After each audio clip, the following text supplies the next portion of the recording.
ஸ்ரீ சாய்ராம்.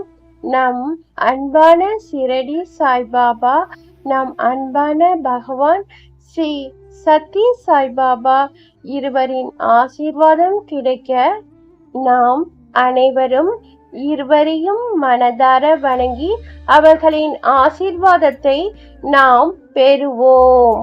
பகவான் ஸ்ரீ சத்ய சாய்பாபாவின் தெய்வீக ஆசீர்வாதத்தை இந்த பதிவில் நாம் பார்ப்போம். உலகத்தை நாம் இடைவிடாமல் கண்ணால் கண்டு கொண்டிருந்தும் அதில் பொதிந்துள்ள தெய்வீகத்தை ஏன் நம்மால் உணர முடியவில்லை? இதற்கு ஒரு சிறந்த உதாரணத்தை நினைவு கூர்ந்து பகவான் ஸ்ரீ சத்ய சாய்பாபா இன்று நமக்கு உண்மையை உணர்த்துகிறார்கள். கண்ணால் கண்டிருந்தும் உண்மையை உணராதவனே மூடன் ஆவான்.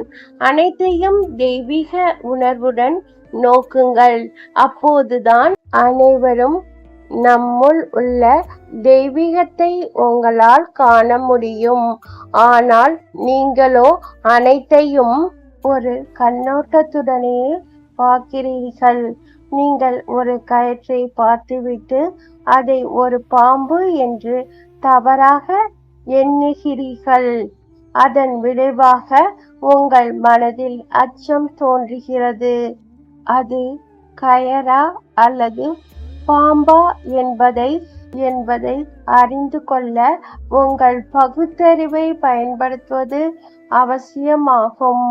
உங்கள் அறியாமையினால் தான் அந்த கயிற்றை நீங்கள் பாம்பாக தவறாக கருதிவிட்டீர்கள்.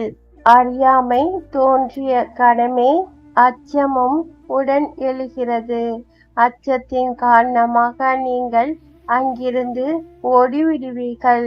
ஆனால் பகுத்தறிவு என்னும் ஒளியை கொண்டு நீங்கள் உற்று நோக்கும் போது அது பாம்பு அல்ல, வெறும் கயிறுதான் என்பதை உணர்ந்து கொள்வீர்கள். அது கயிறுதான் என்று நீங்கள் உணர்ந்த கணமே உங்கள் மனதில் இருந்த அச்சமும் முற்றிலுமாக நீங்கி விடுகிறது. அப்போது நீங்கள் அந்த கயிற்றின் அருகே துணிவுடன் செல்வீர்கள். அச்சம் எப்போது விலகியது, அது கயிறுதான் என்று நீங்கள் உணர்ந்த அந்த தருணத்திலேயே அச்சம் மறைந்து விட்டது.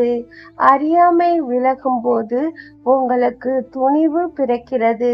துணிவு என்பதே அச்ச இன்மை ஆகும். அப்போது நீங்கள் பேரு இன்பத்தை அடைந்து விடுவீர்கள்.